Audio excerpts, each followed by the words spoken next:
go again. Back to, brother said we need a catchphrase for this stuff, so we're back to what we're calling functional Kenpo. Kenpo that works. Sounds good to me. Functional Kenpo. Technique number 2, alternating maces. This guy does his 2-hand push. We drop back, we do our block, our punch, our back knuckle, our kick, our elbow, our back knuckle, our sandwich, and let's just stop the back knuckle. All right, so alternating maces says this guy's trying to push. I see a lot of guys blocking down here below the elbow, you know, and then trying to speed rush the rest of the technique. Well, if you block below the elbow, this guy's going to roll over that, or that. Let's do the roll over one first. This guy is going to roll over, and now he's got his hands over top. The rule, or principle, or idea, since someone told me it wasn't a flat-out rule, is that you want your hands over top of the opponent's hands whenever possible. You know, getting the upper hand. Well, the reason being is if I have the upper hand, I can go for that more powerful knockout target. If I do this, now he has the option. And I don't want him hitting me in the face or going for my eyes or any of that crazy stuff. So what I do is I try and get above the elbow, and I do this block. Now that's just part of the picture.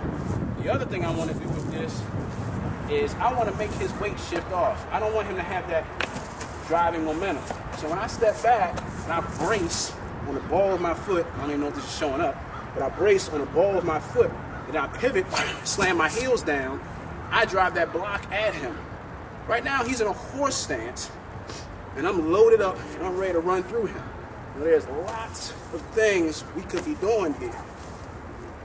And I basically have it so that his center is open for all kinds of fun and games. So I go back, I get my block, and I like to block here as opposed to with this. Because I'm not a terribly strong person. I'm 5'7", 180, and I ain't the strongest guy on the planet. I do this here because I have more leverage here. I can just sit here and hold this block all day and support, you know, if my brother leans on me, I can support his weight all day like this with minimal effort. The same thing I also have here is the, yes, love going for the eyes, and then all kinds of fun and games that we have here going on. After the push, I also like to put this hand up, pick this up. Reason being is this pattern I keep going into here.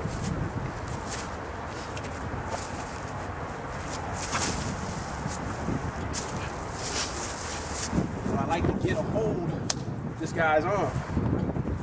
So we know this, we go back, pick this arm up, check down, punch, the back knuckle.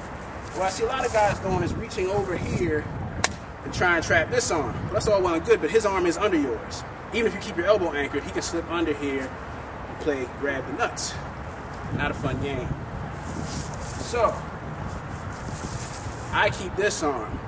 When I check over there, I check down and still hold this arm while I land my punch in.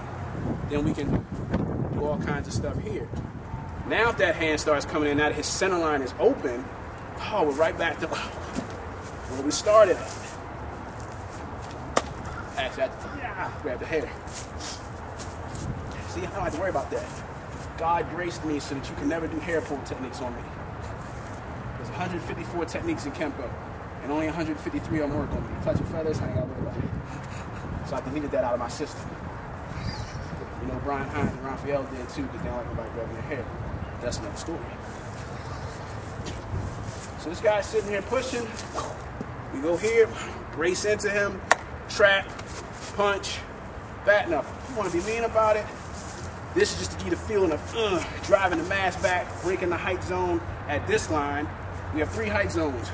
Waist, groin level, solar plexus here. Technically there's one here where we hit him across the throat. A lot of people don't count that one. Giving you the, okay, boom, the second height zone break, and then back knuckle. And you get his head to crump into that back knuckle. And we're back. All this other fun stuff. Now what if the guy is doing this push and he decides that he wants to do a tackle after the push? So he switches off and goes to a tackle. That's one reason why we're on the outside of the arm. That's the other reason I told you to drive into him. When you feel this block connect and you feel him drop, if you don't push into him, you're not going to feel that. You're not going to feel the energy of him dropping. And I don't mean energy like some cheap bullshit. I mean energy like you feel the guy pushing into you. You drop back and this guy's pushing, and you're pushing and you feel that drop, you angle off and snap his head down. Now, you don't need all the fancy Kenpo. Just kick him in the face and exit stage right. Now what if this guy manages to push, it was a fake, and he circles this arm around to try and get the tackle this way. So you come in this time, just, circle around. So he circles this arm around. Well, you let this arm circle and go into technique number 4. So this guy comes with the push, you feel this arm circle, you circle and go right back to him and get back to your inside center line and work this guy over. So this is just 1-0. Back to those basic techniques again. Oh, my fault. I'm not supposed to load the chops. Small circles. Big circles, big trouble. I shouldn't load the hit. I repeat, I should not load to hit him. Right. Okay. Moving along. So the guy pushes. Thing I want to get across, above the elbow, drive into him. Blocking here, give my hand something to work with. Coming down here, boom. Now some people have said, well, what if that other hand starts to come in because you're not really addressing that hand anymore? My elbow is at his elbow, and I have my forearm here. If that hand really starts to become a factor, I use my elbow here to set that up. Now what if his arm slips over, or under mine, and my arm slips over? That's why we have those other techniques that we learn.